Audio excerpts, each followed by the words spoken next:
他是韩国最出名的犯罪分析专家，单凭第一报案者的手势和脸部细微表情，就推断出虽然此人与凶案无关，但提交了虚假证词。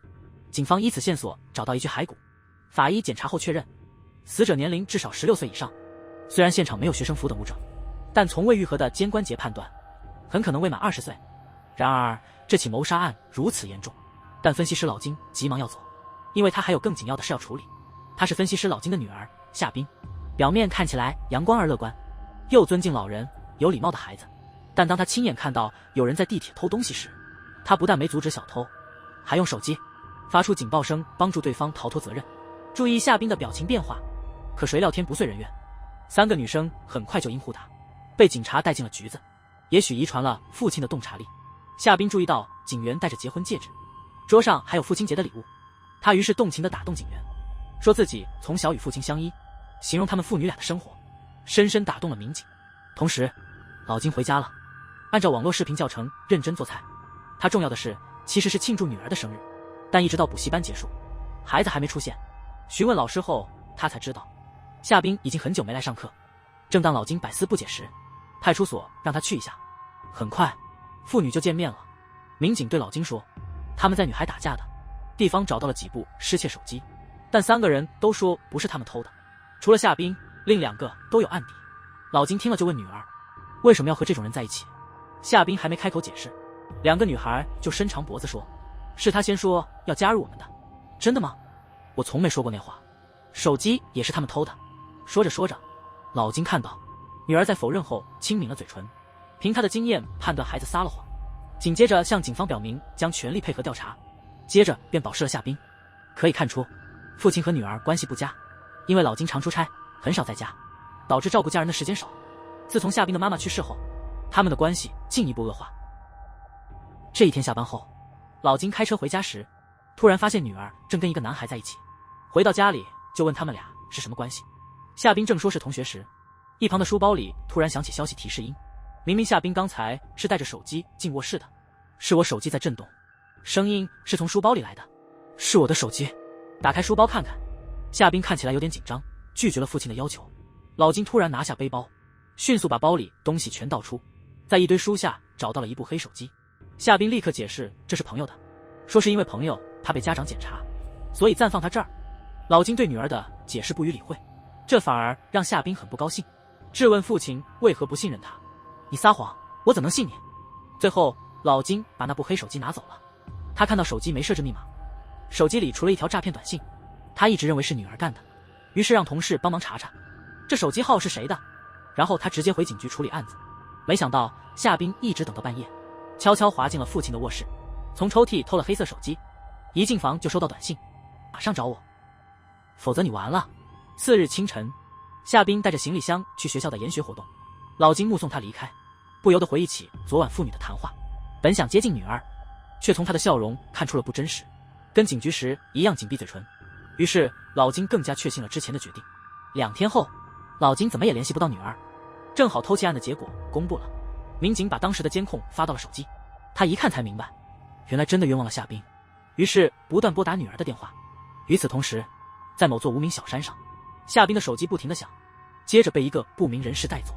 第2天一大早，警方收到民众举报，在山上的一个仓库里找到很多血迹，血液检测确认是人类血液。经过法医的分析，场地上的血量超2升，可以肯定这是一起谋杀案。目前警方只知道血液来自 O 型血的女性，一点有用的线索也没有，因此上面让老金仔细再检查一次案发现场。仓库其实挺小，一眼就能看到底，但由于堆满了物件，显得挺拥挤。此外，血迹附近的墙上什么也没有，仓库后面的山坡被挖了个半坑。老金很快就通过所掌握的信息推测，凶手一定是故意去仓库处理尸体的，就是说这不是初次杀人现场，因此墙上没有血迹喷溅。从失血量来看，凶手打算先肢解后埋尸。下属不懂为什么最后没埋尸，意外。凶手原本想处理，但时间不够，因为突发状况使得分尸计划未能如期执行。可能凶手懂得刑侦技巧，知道血迹不能确认死者是谁，所以除了血迹外，这个线索可能揭露他的身份，既不能带走也不能留的，只有一种可能，那就是第一现场。果然那晚，警察在仓库附近找到一辆烧毁的车。第2天，学校通知老金，他女儿没去晚自习，连研学期间也消失了。同时，警方来了电话，说找到了那辆被焚的车，显然是急着撞上了树，估计有个受害人是被撞飞的。这时候，老金开启了女儿手机的定位，显示最后一次开机的地方正是他此刻所站之处。老金一下子就懵了，夏冰为什么会来这里？不由得担心死者是不是女儿，马上要求做自己和血迹的 DNA 鉴定。同时，警方在坡下找到一根红色纤维，同事猜测有人被车撞后掉下来了。其实，夏冰没死，只是看起来很累而已。他走到斑马线边，故意停下，估算好时机，赶在红灯刚亮，冲进马路中央遭车撞。另一边 ，DNA 比对的结果已经出炉，显示死者与老金不匹配。不久后，他得知女儿被撞击送医院，听司机说是夏冰故意的那一刻，一种不祥的预感突然出现，而且定位显示女儿曾在案发地点附近，究竟是怎么回事呢？咱们下周再见。老金分析师一直认为女儿是案件的主犯，但缺乏确凿证据，于是那天午后就把她带回家。不料女儿夏冰却将奶奶叫到城里，这让老金百思不得其解，确信女儿必有所图，毕竟平日里祖孙俩话都寡。夏冰解释说她手和背受伤了，连弯腰洗头都做不了，上卫生间都感觉困难，真的需要异性父亲帮忙吗？这时候警局突然来电，让老金去开会，结果这件事也就不了了之。警方调查出仓库和焚车案的监控录像，录像里开车的是一位身高68的女性，看她的打扮应该很年轻。老金看到那女生的背影顿时紧张，因为她穿的衣服与他女儿夏冰的一模一样，连他们的身形也略有相似。另外警方也提取了监控录像，不过奇迹发生了，第二页正中突然见到女儿的名字。与此同时，红色纤维的检测结果也出炉了，是一种纺织材料，但种类太多不好确认，不清楚究竟是啥，最好比较一下。但法医能确认一点，虽然没 DNA， 但这东西的主人当时肯定在现场。所以老金一回家就决定直奔夏冰房间找证据。看到门缝里的纸条，这更加坚定了他内心的怀疑，女儿肯定和这个案子有关系。于是老金不止翻遍了孩子的衣柜，连内衣抽屉也没有放过，直到找到书桌下那个上锁的抽屉，他立刻变得紧张起来，不由得怀疑，难道那红色的东西就在里面？老金正想着女儿回来了，完全没想到夏冰一看到玄关的父亲的鞋子，马上察觉到平时不回家，今天这么早回来肯定有问题，于是打算去卧室看看，但是看到地上的针，他就知道父亲来过了。老金若无其事地跟夏冰打了声招呼，父女俩简短交谈几句后就要各自忙碌。他突然注意到女儿书包的挂链上挂着一个红色毛绒玩偶，一切都豁然开朗了。这红色布料不就是夏冰的挂饰吗？但这次老金没冲动，他整个脑子在想，如果女儿真的是凶手怎么办？警方下午在仓库的血迹里检出了些许利拉鲁肽，这种药一般用来治疗糖尿病，法医推断受害人很可能是成年女性，或者可能有遗传性疾病。刑侦组的队友也有了突破，他们获取了租车女孩的监控录像，这人被老金认出来了，不是他女儿夏冰，而是跟夏冰一起被抓的贼宋明雅。接着老金动用关系查到了宋明雅的信息，此人曾因诈骗被逮捕，但就是没提到糖尿病史。那晚老金打算用聊天软件找明雅，但他一周没上线了。老金多次事后在明雅关注的人里找到了用户米米，他们约定每小时20万韩元，米米才答应见面。画面一切换，老金在酒店楼下等待，一辆白色汽车停在了面前，随即一个女孩从车里走了下来。这个女孩并不陌生，正是与夏冰一同被捕的另一位女士。一个寸头男子很快从驾驶座走了下来，是因为女孩告诉他客人爽约了，两人因此简单争执了几句，然后一起坐车离开了那家酒店。老金紧接着尾随了上去，他一直跟踪到了某个住宅区的小巷，女孩和寸头前后脚走下了车，但是寸头突然站住了，他注意到后面有人跟着，就叫女孩来一起看看是怎么回事。老金还没反应过来，寸头就带着女孩驾车逃离。那晚正下着大雨，视线模糊，又遇到个急转弯，老金很快便跟丢了。当他重新走到楼下，家里的灯全都熄了，好像所有人都不在了。老金夜晚回家，直接问女儿认不认识宋明雅。他已经查明车祸不是偶然，夏冰说确实不是偶然，因为他确实想结束自己的生命。自母亲去世后，天天都想这事，他没法像其他同学那样开心聊天，所以没参加研学，独自躲在朋友家里，因为和爸爸待一起更难受。还有夏冰之前没见过明雅，除了警局那次见面，他那真诚的态度让老金开始犹豫，再加上从专业角度看女儿没有撒谎，他心里非常纠结，不确定是否该信任。与此同时，夏冰进了卧室，对着镜子抹去泪水，脸上又恢复了冷漠。第二天，警方发现宋明雅把卡里钱都取光了，队长马上把寸头带到警局审问，可是对方死活不合作。案件一度陷入僵局。老金建议先去他们住的地方搜点线索。老金和他的同事敲了租房子的那位寸头房东的门，房东说他好久没出门了，所以最近也没看到郭明雅。但老金发现房东手臂有淤青，家里的鞋子也都是女性和孩子的。房东可能发现老金在打量他，于是解释说淤青是昨天不小心撞的，可是那淤青看起来至少有2天了，很可能是受到了虐待。房东其实也在暗中打量着老金，因为昨晚亲眼所见，他在门口急切地朝院子里望去。老金还未回警局，便接到了妈妈的电话，他今天要回老家了。谁知送别的竟是他女儿夏冰。奶奶走后，夏冰马上拿出手机联系了某人。同事发现了新线索，他从明雅的社交媒体上观察到，这个人好像很注意自己的体型，甚至不惜在网上买2手瘦身针，而这针子主要含利拉鲁肽，这就意味着宋明雅其实是受害者。但重案组已经在他回来的路上抓到他了。听此消息，老金立刻往审讯室赶。路上偶遇所谓的宋明雅，他仔细一看，这人不是明雅，而是波浪头的恩静。恩静向老金透露，案发那天明雅是去见夏冰的。如果你想知道事情的真相，必须同意让他出来，否则我会把你女儿跟宋明雅的事告诉大家。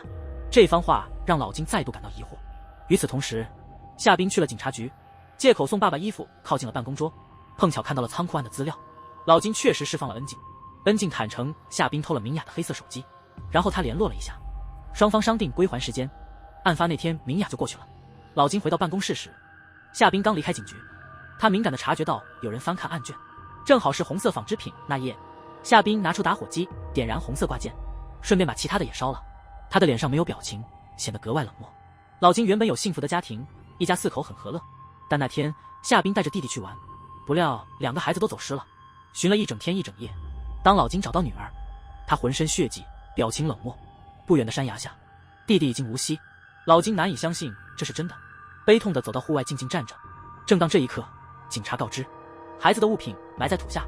他一掏出来，惊诧地发现，这不就是女儿和儿子玩捉迷藏时的那块丝巾吗？难不成儿子坠崖并非偶然，而是女儿有意为之？从此以后，老金总把自己和女儿锁在房内，不断追问那天林中究竟发生什么事。激动的不小心让小夏冰受了伤，可他在妈妈面前老是一脸无辜可怜兮兮，但面对爸爸却露出冷淡甚至挑衅的眼神，这让老金心里不禁怀疑女儿在撒谎。于是他像以前那样冲进夏冰的房间，一眼就发现书包上的针织品消失了，这更加坚定了他的猜测。于是他直接追问，你杀了宋明雅吗？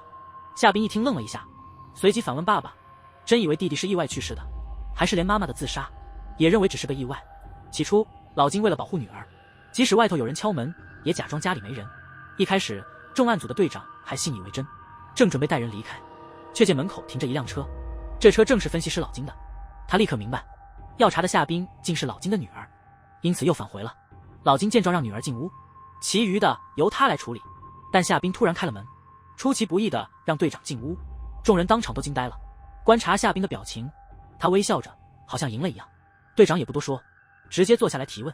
案发那天，也就是11号，夏冰你去了哪里，做了些什么？我没去过那儿。很明显，老金知道女儿在撒谎，因为他的手机定位最后出现在那。但队长还没来得及提下一个问题，夏冰反问是否与宋明雅有关。老金听了心里一跳，队长好奇他们是不是认识。夏冰承认1周前因为看到宋明雅偷手机，跟着他时爆发了争执，于是2人都被带到派出所。这是他们第一次相遇，但随后的证词不够一致，经的掌握跟事实有很大出入。夏冰说那天他手机丢了，但恩静却说是他女儿偷了宋明雅的手机。再说11号那晚，夏冰透露她一直和男友在一起，这暗示她有不在场证明。队长拿了男友的联系方式后就离开金家，他靠在车上，总感觉夏冰这孩子有点问题。虽然宋明雅确实有偷盗前科，但他的回答未免太圆滑了。老金依然不信任他的女儿，他掌握的线索与先前的证言完全不一样，因此他很想弄清那部黑色手机的来源。夏冰只得再次解释，他未曾见过宋明雅，也没偷过手机，既然信了别人，又何必在意他是否说谎。老金还打算询问妻子和儿子的情况，夏冰没回头就回答了父亲，身边有人去世，他总会被疑，女儿在爸爸心里变成了什么？听完孩子的话后，老金整晚未眠，拿着夏冰书包的挂件，深陷自我质疑。那天晚上看到书包后，他悄悄进女儿房换掉了它，也就是说被焚的是假货。与此同时，夏冰也没睡着。这里有2个小细节，一是他不仅取下了挂件，还摘了项链；二是他持续搜查父亲成功分析的案例，仔细阅读和研究他们。第2天清晨，老金立刻找到了女儿口中的男友李秀贤。这家伙证明11号那天他们一直没出过房间。作为犯罪分析师，他只信自己所见。于是我拿出宋明雅的照片，看他反应如何。秀贤摇头说不认识，眼神坦荡，表情一直没变，还反过来嘱咐老金别欺负夏冰。看他的样子并没撒谎。另外，老金从班主任那儿打听了情况，据班主任说，秀贤和夏冰关系挺好，两人从10年级起就是朋友了。去年教师节，孩子给老师送了个挂件，挂件和另一个红色的一样。班主任连连夸他们是好孩子。夏冰拿到的奖学金都给了秀贤，这事让老金对女儿感到非常愧疚。没想到他们的谈话全被人偷听了。下午老金查了宾馆的监控，还查了孩子们的房间，确保没人藏匿。在可能溜出情况的监控下，似乎开始接受错怪女儿的想法。同时，队长也查明了事实，夏冰根本没时间作案。但韩国法律规定，嫌疑人的亲属不能参与调查。夏冰向秀贤询问爸爸问的情况，他们俩看起来不太像情侣。要是我爸也是犯罪分析师，肯定也挺压抑的。这会让你更擅长撒谎。到了晚上，大波浪恩静突然失联后，队长带人在他的公寓楼下守候，正好被房东婆婆看到。另一方面，老金觉得队长讲的有道理，加上女儿证明了自己没有作案时间，洗脱了嫌疑，干脆不再追查这个案子，随手把红色挂件扔进了副驾驶的工具箱。但是回家的夏冰在老车里看行车记录仪，陷入思考。他慢悠悠地围着车转了几圈，最后似乎做出了决定，停了下来。一进门就提议和父亲一起搬回乡下。出乎意料的是，老金这次没拒绝，只是希望能有些时间考虑。队长抓住了8个与宋明雅关系紧密的年轻人，他们透露宋明雅1年前加入了这个团体。他总是谈论钱的问题，大多数人都不喜欢他。但奇怪的是，8份证词出奇的一致，连吃了什么，做了些什么，事件的顺序都如出一辙。另外，老金还发现，每句话的用词几乎都一样。下属终于反应过来，肯定是有人教他们统一说辞的，因此建议先从8人中最弱的开始。恩彩对宋明雅的负面证词修改了好几次，老金推测他们2人关系应该很近，加上表现出来的焦虑，便派老嫂子去审问。在老嫂子耐心劝导下，恩彩最终坦白是寸头只是大家躲藏的。原来寸头在团队中抢破大家，与孩子进行了色彩交易。那天发现宋明雅逃跑，他非常气愤，甚至威胁要杀了他。案件发生当天，寸头没有和大家一起。警方掌握了详情后，立刻对寸头进行了抓捕，但搜遍了他的住处，一个人也没找到。实际上，寸头藏在房东家里，虽然不清楚他俩什么关系，但看房东对寸头特别害怕，我猜那些淤青可能是寸头造成的。然后警局开始分析这个案子。老金觉得，即使寸头是凶手，也不可能短时间内处理完尸体。现场显示，凶手一方面做事细致，一方面又显得杂乱无章，所以肯定不止一个人参与。果不其然，一辆快递车停在了公寓前，房东吸引了便衣警察的注意，寸头乘机逃跑，找机会狂奔去。晚上老金传递了文件，他决定退出调查工作，打算带女儿搬到乡下生活。但突然收到一个电话，调查时留下的纸条，车主答应协助调查，提供行车记录仪的视频内容。老金本来不想去，但对方催得紧，只好为了快点解决案件匆匆赶去。没想到的是，录像上清楚地显示，案发那天11号，金的女儿夏冰从宾馆侧门溜出来，这意味着老金被骗了，孩子的去向和所做的事一无所知，辛苦建立的信任一下子就崩溃了。画面突然一转，老金遇见了秀贤。秀贤面对确凿证据，不得不承认，夏冰那天确实出门了，他真的不认识宋明雅。更令人难以置信的是，这孩子才转学来3个月。于是老金迅速去找了班主任，细问之后才明白，原来大家说的秀贤是个女生，而不是那个同名的男生。班主任还提到了，女秀贤早就离家出走。老金找到了女秀贤家，问秀爸知不知道夏冰，她也出走了对吧？每次那女孩一打电话，秀贤就会离开。同时，蓝秀贤把之前的事都告诉夏冰，其实他们并不是情侣，只是那小子单方面喜欢她。当晚老金回家了，通知女儿他不考虑搬回乡下了，至少在亲手抓到真凶之前不会。夏冰似有所思地答应了父亲。进屋后，他打开了那个锁紧的抽屉，里面居然放着一大袋现金。第二天一早，夏冰请父亲送他去图书馆，然后自己先去车里等。老金突然意识到情况不妙，因为红色挂件还在副驾的工具箱里。他立刻走了出去，看到夏冰已经坐在副驾。一路上他不停观察女儿，驾车也特别小心，幸好路上没什么异常。老金看着女儿进了图书馆，赶紧检查副驾的工具箱，看到红色挂件还在，总算放心了。但他刚走开，夏冰刚走出图书馆，就冲向地铁站全速奔跑。此时寸头正被女警跟踪，恰好他要求支援时撞见夏冰。夏冰马上拿出手机发了条短信给某人。与此同时，老金把红色饰品递给法医，请他赶紧比对。同时寸头刚收短信就想跑，刚好被赶到的警察挡住了。可是老金正打算定审讯流程时，这时检方接到了举报，因涉嫌收受贿赂，他需配合调查。而事后的证据不仅出现在车里，后备箱内找到大量现金，还发现行车记录仪的视频被删除。显然有人故意这么做来拖延时间，阻止老金加入对寸头的审讯。老金马上就意识到了，举报人可能是夏冰，因为下车时孩子提过祝你亲手抓住凶手。果然，老金第二天才洗脱嫌疑。寸头因缺证据被释放，见到老金时，他调侃说真是个大忙人。女警马上意识到他认识老金，寸头没解释就离开警局。他第一个见的人是夏冰。另一边，检验结果已经出来，红色挂饰不仅和证物成分一致，甚至还检出了山坡无名尸骨的 DNA。 看来这可能是连环杀人案。法医猜测宋明雅前可能还有受害者。老金立刻想到了女秀贤，不免产生了疑问。夏冰在手机里看到谋完母亲正努力挖一个大坑，甚至焦急地用手挖土，而他旁边的女秀贤已经停止呼吸了。作为顶尖犯罪分析师的女儿，夏冰很快发觉母亲有点不对头，她的情绪忽高忽低，一会儿大哭，一会儿狠打自己的嘴巴，明显是快要崩溃，却还在死命挖掘。最后似乎做了个决定，就把女秀贤的尸体推进坑中，然后迅速的覆土，避免被人察觉。真巧，这一切都发生了，全都被寸头录了下来。视频看完后，夏冰只想搞清楚母亲为啥杀了女秀贤。寸头对此显然不感兴趣，他一把抓起满是现金的袋子，举手就死命掐住夏冰的脖子，猛烈宣泄积压已久的愤怒。就在此刻，一个戴摩托车帽的男人击倒了寸头，夏冰还没反应过来，两人开始厮打起来。待制服了寸头后，慢慢走向他，趁机，寸头一把抓起钱袋，拔腿就跑。摩托帽见状立刻追赶。其实夏冰也想追问清楚，但他看到地上的手机时，便改变了计划。老金看到妻子手机的屏保，女儿和秀贤一走，立马去了手机店解锁。夏冰回家看到自己房门开着，连上锁的抽屉也被撬，立刻明白是爸爸干的，于是去主卧寻找妈妈的手机。在梳妆台抽屉里，意外找到妈妈的精神科记录。同时，老金收到了已故妻子手机发的视频文件，里面记录的是他清理尸体的全过程。然后对方打过来电话，解释了秀贤的死因，但我们还没弄清楚。夏冰没能知道想知的，果断挂断了电话。他决定自己查明妈妈杀友的真相。寸头逃回去，马上叫来房东。有件事他始终琢磨不透。根据刚才的情形看来，夏冰和摩托帽不相识，他只把去山上取钱的事告诉了房东，不由得怀疑是不是情人背叛了他。但他没明说，只是让房东尽快卖掉房子。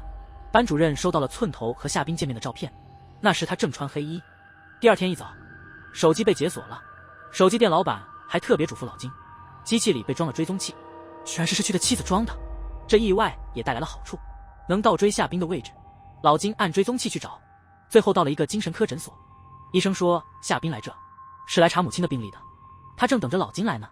与此同时，夏冰一走出精神科诊所，正巧看见警车旁边停着老金的车，他立马意识到肯定是父亲在找他，于是马上关机，然后赶紧跳上一辆出租车速离开，却不知道一个戴摩托车帽的人正跟踪他。等到一个红绿灯，夏冰通过后视镜看到了那个摩托帽，就为了确认自己的想法，请师傅前面紧急右转，然后细心观察后视镜。不一会儿，摩托帽便追上来了。夏冰突然想出了个好主意，医生把所有治病录音发给老金，还特别提醒他听了可能心情不好。警方不但联系不上班主任，还在李秀贤的地方找到3组新脚印，其中一个是44码，估计是男的，现场还有明显的打斗痕迹。女警疑惑是谁让逃犯鲁莽的来见面，为何会选这个见面地点？通常只有跟案子有关的人才清楚这地址，难道这3人都知道女秀贤？同时发现新线索，他在监控里看到了班主任，还从保安那儿得知寸头曾半夜找班主任大吵一架，他们俩很可能认识。队长听完情况后分析，44号的鞋印是班主任留下的。夏冰把摩托车帽带到了拥挤的隧道里，他马上下车走到那人面前，问他是谁，为什么要跟踪。摩托车手意识到逃不掉，就示意走到一边说话，但当夏冰转身的时候，这人全力开车，一声巨响冲过车流，消失在隧道里。老金下午播放了亡妻的诊疗录音，长久隐藏的真相终于揭露。自儿子意外去世后，女儿夏冰变得不爱说话，她希望自己的孩子能和其他孩子一样，能过一个正常的生活，因此她会在夏冰面前假装跟老公不一样。从事件发生后，高中女儿就没带朋友回家过，直到那天，妻子感到长期的努力终于有了回报。夏冰生日那天带了一个叫秀贤的女孩来家里，她认为这孩子是天赐的礼物，终于找到一个能跟女儿聊天的好朋友。那份红色织品是秀贤送的生日礼物，妻子买给他一部最新的手机。原本以为幸福会常伴左右，不想这些恩典竟有代价。自从夏冰遇见了女秀贤，开始逃课，晚归成常态，短信不回，电话也不接。妻子担心女儿遭遇不测，因此变得格外焦虑，换来的却是女儿冷淡的反应。他感觉局势完全失控，于是悄悄跟踪夏冰。实际上夏冰为了寻找失踪的秀贤，不惜花大价钱向地痞讨消息，而这在妻子眼里却误会了。他认为孩子变坏或做了坏事。就在这时候，秀贤主动找到了妻子，说明夏冰是在找逃课的他。至于为何躲藏，孩子认为阿姨应能理解，毕竟他的女儿与众不同。言外之意，那人杀了自己的弟弟，让女秀贤很害怕。妻子便对女儿说，别再和人家联系，以后也别一起玩了。夏冰立刻察觉到妈妈在发抖，很快意识到她和爸爸想的一样，都怀疑是他害了弟弟。妈妈无言以对，愣住了。情绪稍稳后，他发现女儿在房间里大发脾气，老婆心里其实很难受，因为孩子刚才的话全都在理。紧接着女秀贤死了，他自然而然认为是夏冰干的，为了不被发现，才冒险夜里处理尸体。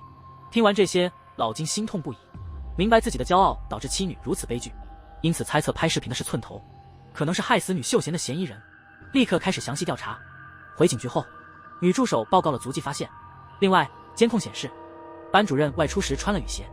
根据这些线索，老金马上命令搜查附近钓鱼场。同时，班主任和房东见面了，似乎有所隐瞒的重要事情。因为这件事，房东不得不和寸头在一起。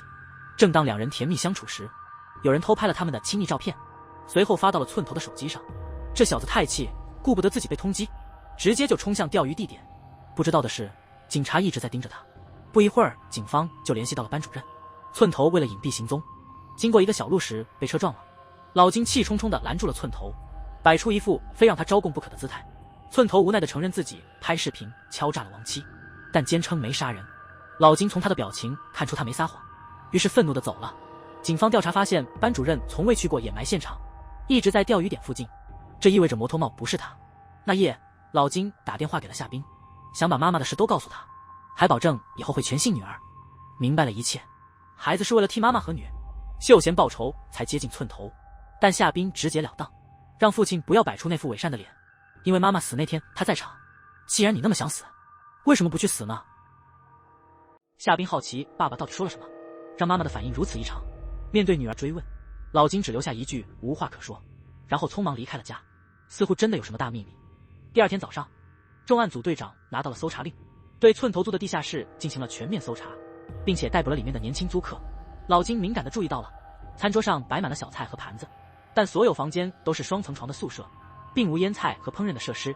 同时，夏冰正密切关注警方的动向，他看到寸头的地方被查就立刻逃跑，却不知道摩托帽也在暗中观察他。那人一直尾随夏冰坐的出租车，不久后，后面突然有警车示意他停车检查，摩托帽却视而不见，跟出租车右拐后才意识到是死胡同，想要掉头逃走，但已经晚了。夏冰显然察觉到有人跟踪，故意报警，目的是想借警方之手看清摩托帽的面貌。没想到，这个摩托帽竟然是个两鬓斑白的中年大叔。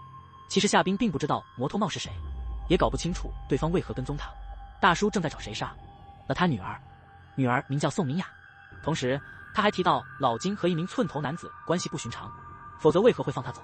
在另一处，老金借口要喝水进入了房东家，他注意到厨房有很多和楼下一样的盘子，连小菜都是相同的，于是猜测房东可能会去地下室。房东闻言先是一怔，接着马上补充说大家偶尔互相帮忙，但之前他曾告诉警察没见过这些孩子，里面还有女秀贤。虽然老金已经看穿了，但他没揭穿，然后就离开了房东家。联系不上房东，寸头很着急，打小弟们电话也是没人接，他没耐心了，想回去看看。走到半路碰上了摩托帽，摩托帽告诉他老巢被警察抄了，最好还是老实回答他的问题，免得惹麻烦。到底谁杀了宋明雅？寸头坚信夏冰是凶手。关注一下摩托帽的表情，看起来松了口气。警局这边，老金开始审问恩彩，通过他的话和微表情发现，房东和寸头不太亲近，反而在和另一个男人交往。他迅速拿出手机让恩彩认人，最后证实班主任竟是房东男友。那晚，寸头强行把房东带到废弃楼，这家伙搞不懂为什么大家都认为他是凶手。还有个问题，到底谁杀了女秀贤？毕竟房东亲眼目睹夏冰妈杀人，寸头认定这肯定是班主任搞的鬼。那天警察来河边并不是来找自己，他们其实是来抓那小子的。可无论怎么问，房东死活不说。寸头气得直接掐住了他的脖子。房东一直在掩护班主任，然后他誓言，即使牺牲也要拉个垫背。接下来班主任就收到了个电话，寸头用房东的命威胁，逼他马上过来一趟。镜头切换，班主任出现在废旧大厦，寸头直接冲上去砸了一拳，但因深爱房东，便停了下来，不知这举动竟致命。另一方面，老金收到女儿消息，问他为何放走寸头。老金迅速回电话，约在自家详聊。快进门时，他想起那天的场景，原来那天夏冰妈自杀。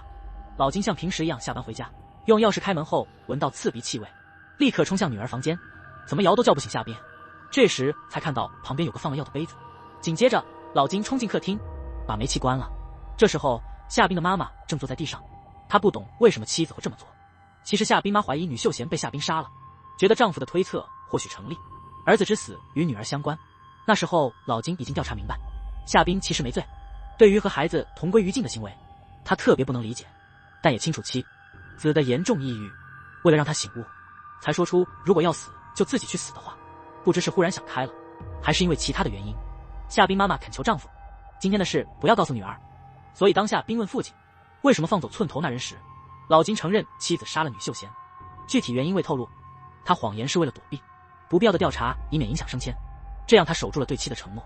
老金刚离开家，摩托车手就按响了门铃，带着夏冰直奔楼顶，透露寸头藏在对面。寸头正巧想通了，他给老金打了个电话，愿意全盘托出，就算要坐几年牢也认了，不过得让老金保管好他的现金。于是他们约好在一个地点见面，但这小伙刚出门没几步就被夏冰敲昏了头。等寸头醒来时，已经被紧紧绑在椅子上了。夏冰拿着西餐刀直接刺进了他的大腿，询问他女秀贤是否是妈妈所杀。寸头害怕的连连否认，这让夏冰觉得奇怪，没杀人为何要埋尸？寸头直接说明，夏冰妈以为是夏冰干的，才会这么做。不信的话可以去问老金。得知真相的夏冰难以置信，急忙离开大楼去找父亲对峙。他走到一半突然停步，摩托帽暗中尾随他。这时班主任悄然出现，原来宋明雅的凶手正是班主任。摩托帽并非宋的父亲，而是班主任的亲父。他坦白已经布置好一切。当老金匆匆赶到荒废大厦时，警方也来到了这个地方。他刚走到约定地点，就发现寸头躺在血泊中。让他更吃惊的是，女儿夏冰就在一旁，孩子手上满是鲜血，眼里满是仇恨。老金还没弄明白情况，警察就来到了现场。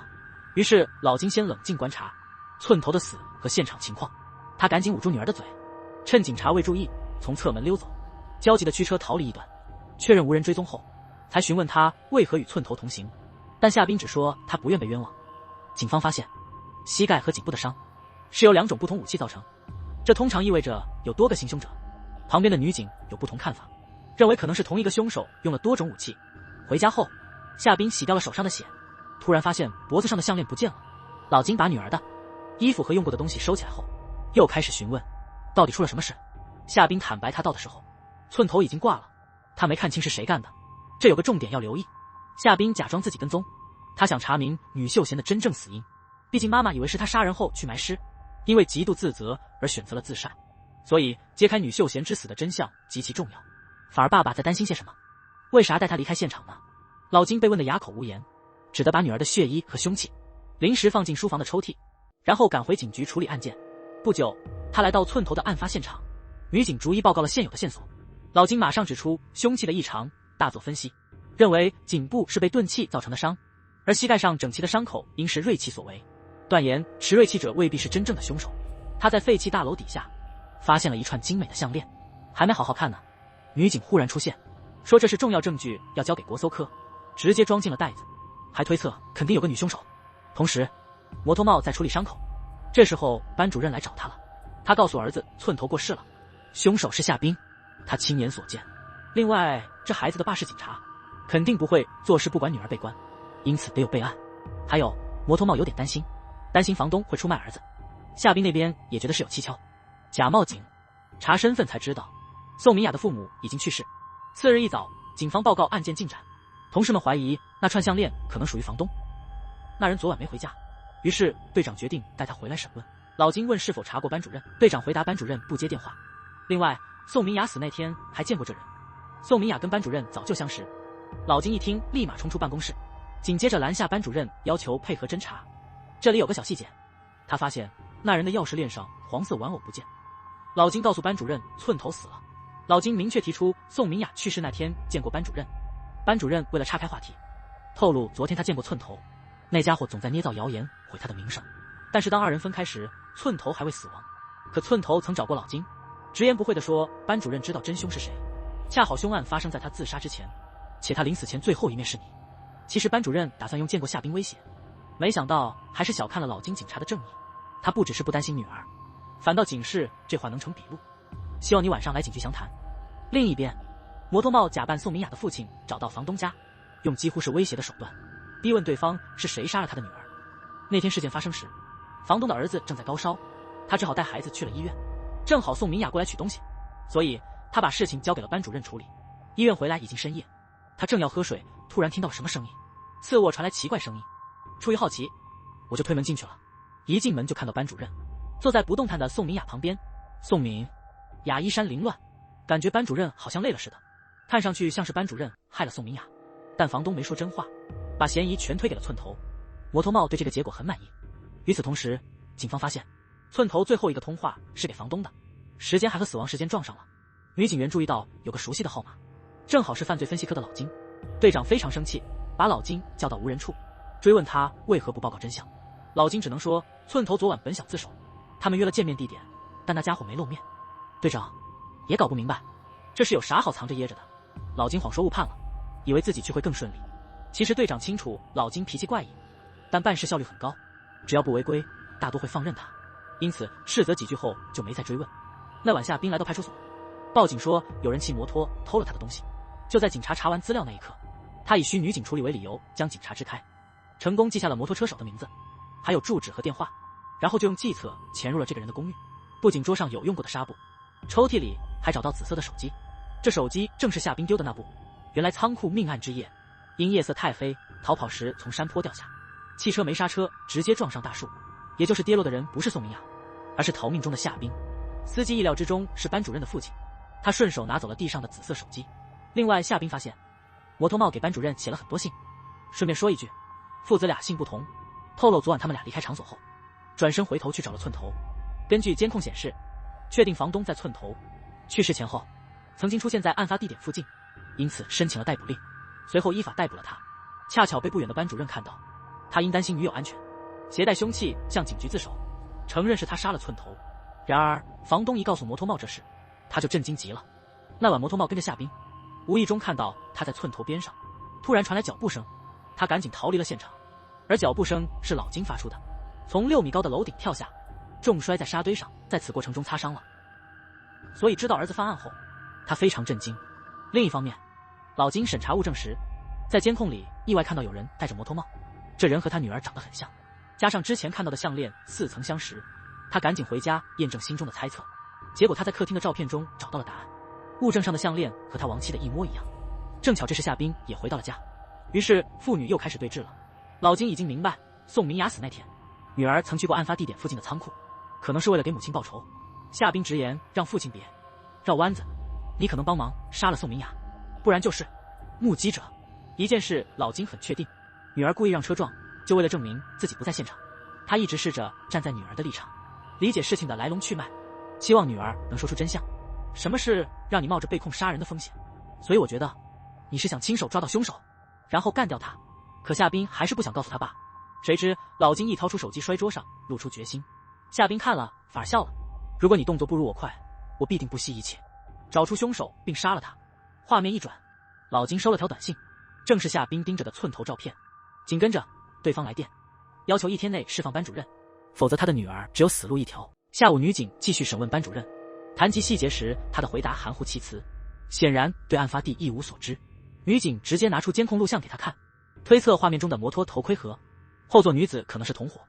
班主任见照片微有反应，正好被女警捕捉到了。他猜这2人就是嫌疑人，且那项链很可能属于后座女士。旁边的侦探补充说，项链上的 DNA 和房东的不一致，这也证实了女警的推测。很快锁定了摩托车男的身份，本名是郑斗哲，曾因醉酒杀人坐牢，不久前刚释放。正巧那时候班主任自首，他租了一辆大货车。老金听到后非常着急，想在怀疑女儿前解决案件，于是提审了班主任，直接指出他保护他人的谎言，试探性询问是否是房东，观察班主任的反应，然后故意提起郑斗哲。班主任听后深呼吸，随即否认跟他有关。这招对犯罪分析师老金不管用，他赶紧让房东坐在一旁，询问寸头死那天发生了什么，是否有回头重回现场，是不是无法忍受日常折磨，甚至连残忍的一面也展现给爱人。内心既难过又觉得尴尬，恰巧地上发现一把刀，干脆杀了寸头了结一切。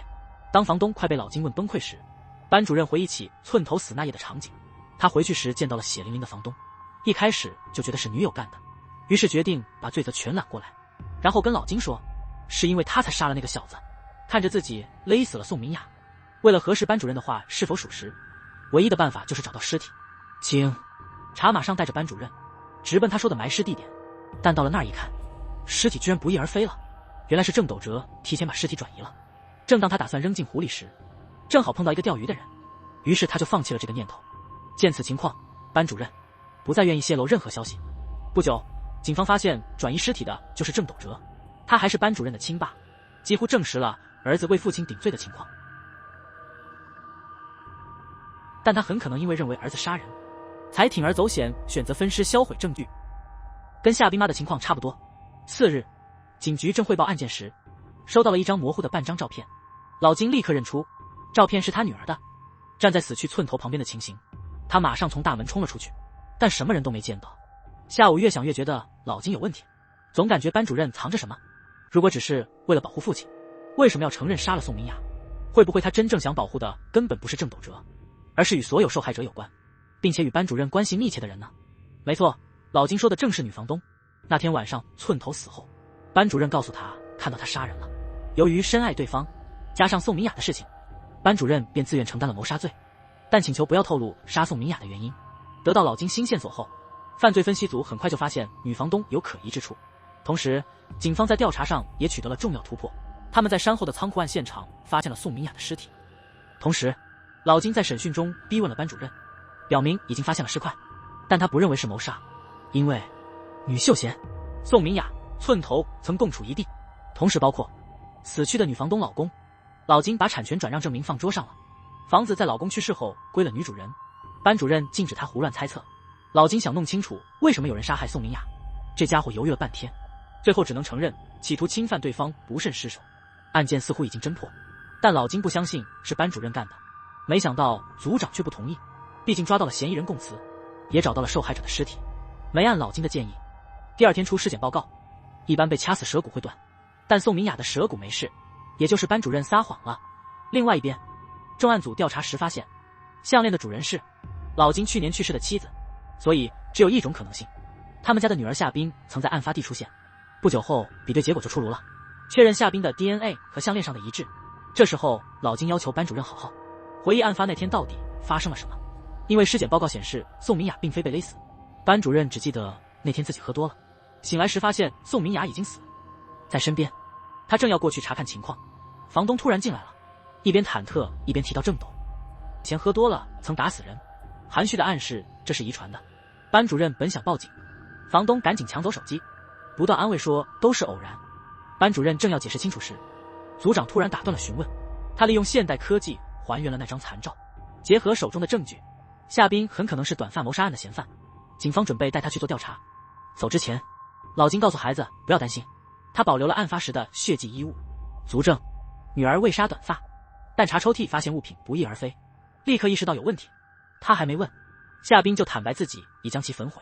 另一方面，警局收到郑斗哲的来电，他声称亲眼目睹夏冰杀害寸头，但此时班主任已主动投案，同时郑斗哲也涉嫌是共犯。组长对他的话起初不太相信，出乎意料，郑斗哲在仓库里坦白，自称在分户案发生的那晚曾用车撞夏冰，这让组长开始怀疑起来，于是立刻对提供的夏进行审讯。蓝秀贤没有不在场证明，连带牵扯几起谋杀大案，他不得不承认那晚他们俩没在一起，因此夏冰成了杀害宋敏、雅和寸头的主要嫌疑人。同时，夏冰刚被带回警局，老金想一起审问，却被女儿拒绝。他还提醒老金清洗嫌疑的最快方法，立刻确定真相。那晚，老金借职务之便拜访了房东，想提几个问题，关于宋明雅去世那夜回家后有没见到受害人。房东直接回答没见过。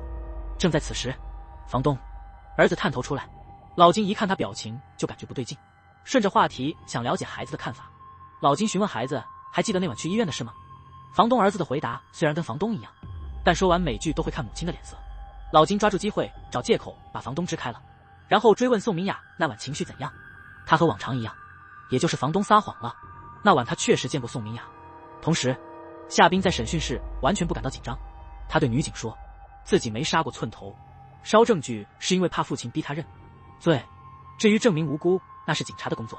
但女警感觉有些不对，宋明雅被害那会儿，夏冰曾靠近案发地点，第二天就弄了个不在场证明，表面上似乎是为了避祸，为什么一开始就让南秀贤作证呢？难道他们一开头就打算除掉宋明雅？讨论了夏冰的证词后，组长和其他人展开了讨论。这时老金突然冲进审讯室，直接拿出了偷录的房东儿子的对话，证实房东一直在说谎，怀疑房东在案发当天见过宋明雅，可能宋明雅在班主任来之前就死了，可能是因为喝多了酒，房东冒充班主任杀人的。组长搞不清楚房东为何杀人，老金猜宋明雅逃时偷了大笔现金，寸头潜逃也捎带了点现金，但两案发地却1毛钱也没寻到。组长不耐烦老金胡说八道，带队怒气冲冲地离开审问室，可走没几步就又下令把房东和他儿子重新带回审问。与此同时，房东已开始策划后续计划，他先跟恩彩诉苦，让这孩子因告发他和班主任的关系感到内疚，接着请他帮个小忙，恰好他们的对话全被儿子在房间里听到了。这家伙一气之下，在恩彩离开时把他推下了楼梯。不久，母子俩被警察带走了。老嫂子来审问房东的儿子，在他的耐心劝导下，孩子终于开口。原来那天晚上，孩子去寸头的地方拿盘子时，无意中看到桌上许多小药丸。寸头说这东西能吃了，让人高兴，他趁机偷了一小包。不久，宋明雅就回家了，他嘴里一直抱怨，觉得很烦。他想让姐姐高兴点，便在饮料里悄悄加了2颗药丸。真没想到这事居然让人丧命。小孩子真诚的供述了，让老嫂子深感同情。而隔壁审讯室的房东，他的话几乎和孩子说的一样，让人觉得像是母亲在保护儿子。因为男孩还是未成年，警察就迅速释放了母子2人。不久后，恩才找到了女警员，提供了关键性线索。夏冰妈埋藏的视频曝光了女秀贤，组长马上带着老金到无人处，追问他妻子是否真杀人。此时老金更关心房东是否承认害死宋明雅，其实是房东儿子所为。此刻下属报告说，监控发现郑斗哲在警局门口。组长听闻立刻领队去抓嫌犯。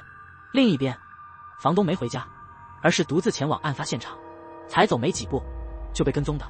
郑斗哲从后面勒住脖子，同时警察也追踪到这儿了。听到声响，郑斗哲立马骑摩托逃跑，在一个3角路口被老金堵个正着。奇怪的是，当警察赶到3岔路时，那2人和女房东都已消失无踪。画面一转，女房东却先一步到了警局。她说她在另一个藏身处找到了一个包，觉得这对解案有用，于是马上拿来了。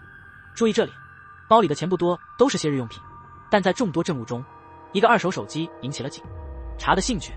寸头对老金的妻子发出威胁，声称目睹夏冰犯下杀人案。依此线索，组长申请了拘捕令。就在此刻，老金带郑斗哲回到了警局。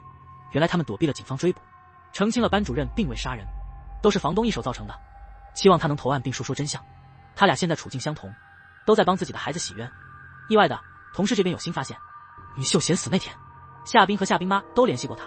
女警员还查出，夏冰不只分析所有受害者，还想查了办案。警员包括他和老嫂子，连亲生父亲都被调查了。然后女警员把证据呈给老金，上面详尽记录了他这5年处理的各类案件，包括任何失误和弱点，还有爸爸怀疑女儿导致弟弟死亡感到内疚。到底真相是什么呢？番外篇，女房东拎着个大袋子搬进了旅社，袋子里全是钞票。原来宋明雅去世那晚曾约见女房东，寸头威胁夏冰的妈，这都是他的指示，他想要分3成，威胁不答应就报警。女房东眼珠一转，果断答应，转身进儿子房拿出药丸。画面一换，宋明雅痛苦挣扎在地，女房东拿着抱枕毫不犹豫地捂住了她的脸。烧脑韩剧如此亲密的背叛者，终于迎来了大结局。女警推断是夏冰害死了秀贤，因为案发当晚他们手机有来往，再加上自从这孩子离家后，他每天都给对方打很多电话，可秀贤一旦去世就再也没打，这难道不说明他知道秀贤死了吗？对此夏冰没有多做解释，只希望警方能出示确凿的证据。另一边，男警察找到了女秀贤第1起案件的现场，但有个奇怪的地方，附近的店铺监控在1年前被一名女性买下了所有记录。得知此事的重案组长只是手下查清买家详情，同时女警察怀疑夏冰有意让母亲去处理户籍事务，就像老金用钱洗脱谋杀嫌疑一样。没一会儿，下属就确认了录像的买家正是老金的妻子。这次父亲未对女儿产生怀疑，而是选择相信她未杀人，并誓言一定会证明她的清白。夜晚，重案组为寻找证据，重新梳理了女秀贤案发当天的全部通话记录，意外地找到了寸头的2个一次性电话号码。女警员多次核实后，终于锁定寸头这2个号码。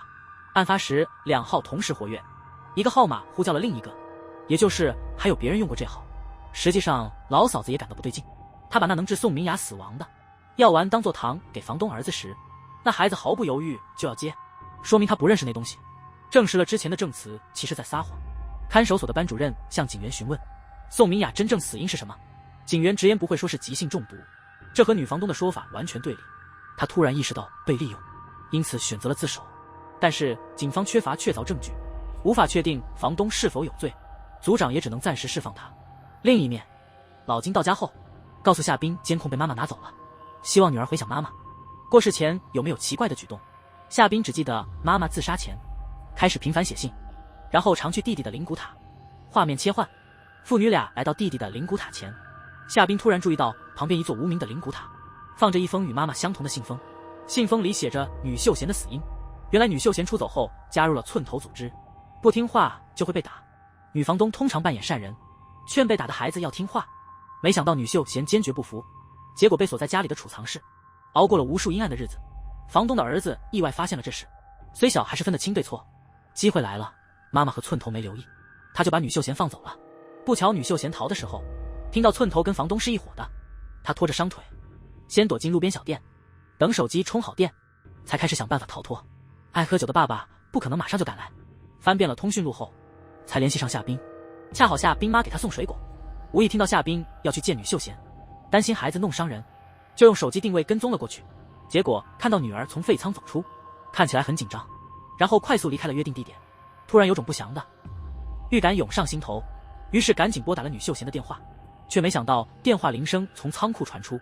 他按声音寻去，震惊地看到女秀贤已经无息，加上之前怀疑女儿害死了弟弟，便认定是夏冰所为。夏冰妈想得越多越是崩溃，为了隐藏女儿的杀人事实，最终决定埋尸掩盖真相。但一到家门口就接到寸头发的勒索信息，她的抑郁症慢慢加重。然而随着时间过去，夏冰的妈觉得女儿可能没杀人，于是自己去了路边的小店，购买了监控视频备份，跟踪索要赎金的宋明雅。走到寸头的据点门前，正好碰到女房东倒垃圾，一眼就看出她是勒索的幕后黑手，因为小店的监控录像里见过她。那天你去那干嘛？秀贤，是夏冰杀的吗？女房东坦言亲眼目睹夏冰谋杀秀贤，就算他不是真凶，但按目前情况来看也不乐观。母亲以为女儿杀人便去处理尸体，那孩子要是知道了多难过呀。这些话让夏冰妈无法正确判断，不得不用自己的命来替换女儿替死去的女秀贤报仇。到这里，老金确定房东太太是真凶，立刻回家查找监控备份，没想到夏冰却指责他，既知真相，为何不以牙还牙？原来他早已猜到幕后黑手是谁，决心亲手惩处杀母仇人。因此夏冰严肃告诫老金，如果有点对不起妈妈，就别逮捕那位女房东。不久，警方就依法抓了女房东，同时发现夏冰带着女房东的孩子不知去向。女警猜他想报仇，让凶手也体会失去亲人的痛。组长仔细考虑后决定停止审问女房东，全力救回那个孩子。老金在路上越想越觉得不对劲，尤其是那句别抓女房东，于是他迅速掉头开车回到警局。实际上夏冰带走小男孩是为了转移所有警力的注意。他这时已经到了警局门口，恰好看到警员正带着女房东往看守所走。老金紧握匕首，坦白了对母女俩的亏欠，并解释了初次离开并非抛弃，他没能控制心魔，选择了逃离，终于打动了策划复仇的女儿。故事结束时，夏冰交出了妈妈买的监控视频，这才揭开了整个事件的真相。原来房东父女发现秀贤逃到了仓库，此时的女秀贤已经知道他跟寸头是同伙，因此表现得非常激动。他趁对方不留神，悄悄拿起铁棒狠砸女秀贤致死。警方恢复了寸头手机中被删除的视频，女秀贤死后传来了夏冰的声音，其实是女房东录的视频。他没料到夏冰会突然来访，夏冰四处一看没人，就没多想便离开了仓库。女房东正打算处理女秀贤时，夏冰妈突然打来电话，她就顺势录了起来，偷偷记录了夏冰妈的行动，然后让寸头去勒索。最关键的是小店外面的监控，女秀贤去世前，女房东先到，夏冰和寸头比她来得早，所有的案件终于有了结果。老金最后辞掉分析师工作，陪夏冰度过了难忘的生日。故事到此结束，感谢大家的支持和陪伴。